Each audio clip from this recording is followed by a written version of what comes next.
దయాకర్ గారు, అదేవిధంగా మాజీ స్పీకర్ మధు శ్రీనాచారి గారు, దాస సురేష్ గారు, అలాగే వేదికపై ఆసీనులైన బీసీ నాయకులకు, ఇప్పుడు మందకృష్ణ మాదిగన్న కూడా వచ్చిండు, అలాగే ఎస్సీ ఎస్టీ నాయకులకు కూడా నా హృదయపూర్వక నమస్కారం తెలియజేస్తున్నాను.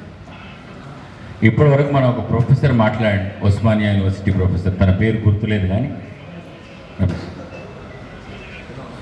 ఈ రాష్ట్రంలో కాంగ్రెస్ పార్టీ ఇచ్చిన మాట ప్రకారం కుల సర్వే చేసింది.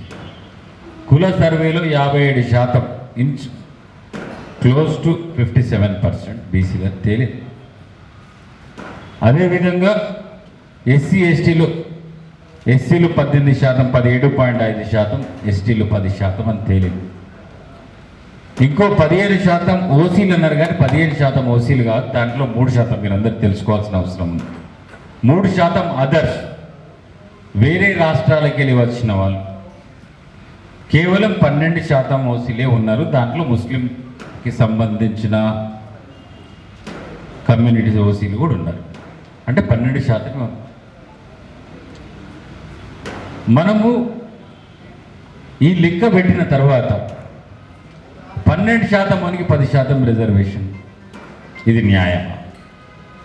57% మనకి 29% రిజర్వేషన్లు, ఇది న్యాయమా? ఇదే 57%కి 23% రిజర్వేషన్ స్థానిక సంస్థల్లో, ఇది న్యాయమా? న్యాయం కాదు కదా. ఇవాళ IIITలో దాసర IIITలో ఈడబ్ల్యూఎస్ రిజర్వేషన్ కోటా కింద 540 మార్కులు వస్తే వాళ్ళకు సీట్ వస్తున్నది బాసర IIITలో. అదే బీసీలకు బీసీడీ అయితే 580, బీసీబీ అయితే 575, 570 ఎంతలో ఉంది. అదే ఎస్సీలకు 560. అంటే ఎస్సీలకని తక్కువ మార్కు వచ్చినా కానీ ఈడబ్ల్యూఎస్ రిజర్వేషన్ ద్వారా వాళ్ళకి సీట్లు వస్తున్నాయి. ఇది న్యాయం అవుతుందా? మరి సామాజికంగా, ఆర్థికంగా, రాజకీయంగా, విద్యాపరంగా అన్ని రంగాల్లో ముందున్న అగ్రవర్ణాలకు 12% ఉంటే 10% రిజర్వేషన్లు, మనకు మాత్రం 57% ఉంటే కేవలం 29% రిజర్వేషన్. మరి ఇది న్యాయం ఎట్లయితుంది? న్యాయం కాదు.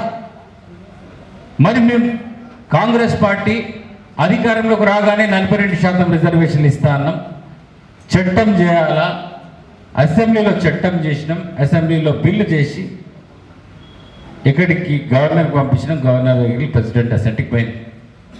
6 నెలలు అవుతున్నది, 6-7 నెలలు దాటుతుంది, కానీ ఇప్పటి వరకు ప్రెసిడెంట్ మాత్రం ఏం మాట్లాడారు.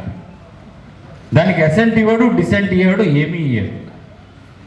మరి న్యాయస్థానాల్లో మార్గం అని చెప్పేసి న్యాయస్థానాల్లో పోయి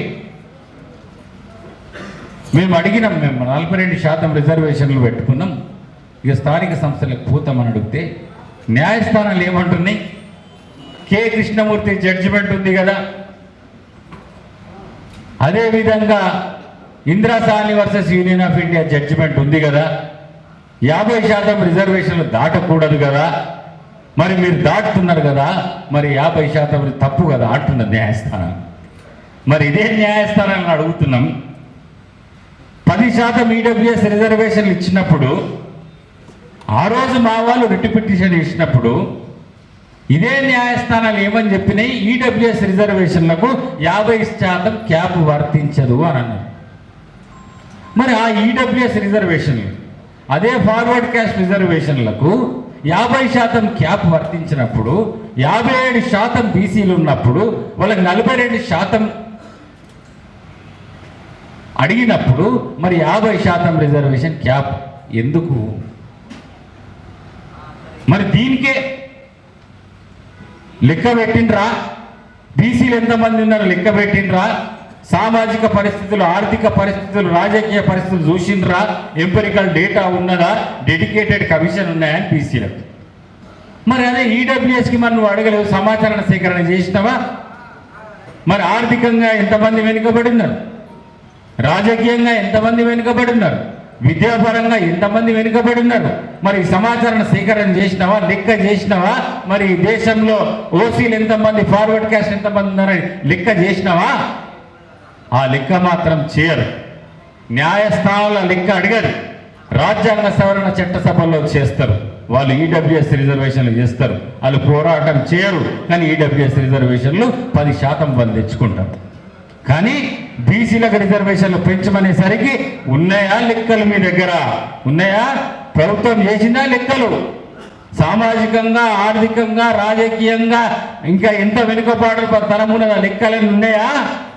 మనకేందా లెక్కలు? బీసీలకు లెక్కలు కావాలా, ఓసీలకు మాత్రం లెక్కలు అవసరం లేదు. ఇదే మన న్యాయస్థానంలో అన్యాయం జరుగుతుందంటే దానికి కారణం ఏంటిది?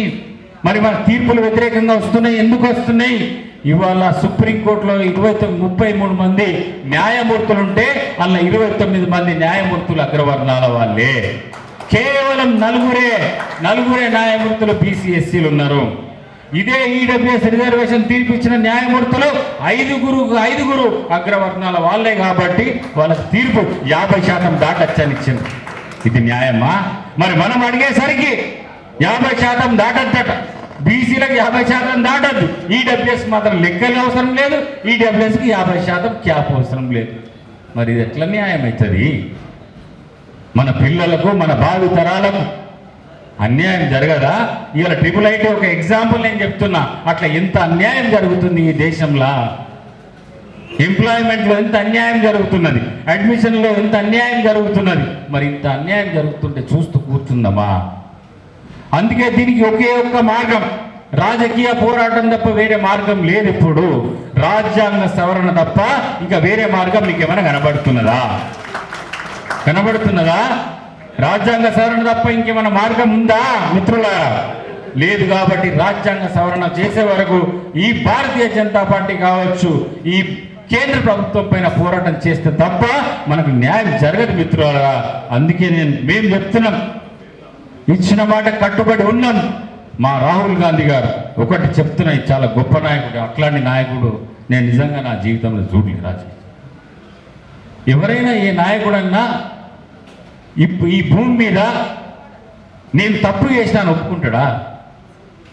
వాడు ఏం చేసినా నేను గొప్పని అని అనుకుంటాడు. కానీ రాహుల్ గాంధీ గారు తల్కటోరా స్టేడియంలో ఓబీసీ సమ్మేళనంలో దేశవ్యాప్తంగా ఓబీసీ నాయకులంతా, కాంగ్రెస్ నాయకులంతా వచ్చినప్పుడు అందరి ముందట ఏమన్నాడు తెలుసా? ఎస్సీ ఎస్టీల న్యాయం కోసం పోరాటం చేసినాం, మేము సాధించినాం. కానీ బీసీలు వెనుకబడి ఉన్నారు, వాళ్ళు ఉత్పత్తి చేసే కులాలు, వాళ్ళకు మేము న్యాయం చేయలేకపోయినాం. మేము తప్పు ఒప్పుకుంటున్నాం, తప్పకుండా న్యాయం చేసే విధంగా నేను పోరాటం చేస్తాను. ఇది రాహుల్ గాంధీ. అట్లాంటి లీడర్ ఇక్కడ ఉంటాడా? తప్పు చేసినా ఒప్పుకునేవాడు ఉంటాడా? అందుకే మిత్రులారా, మనం పోరాటం చేద్దాం. మా నాయకుడిని మేము తీసుకొస్తాం. రేపు రాబోయే పార్లమెంట్ సభ, రేపు రాబోయే ఇప్పుడు లోక్సభ ఉంది, రాజ్యసభ ఉంది, అక్కడ పార్లమెంట్ని స్టాల్ చేస్తాం.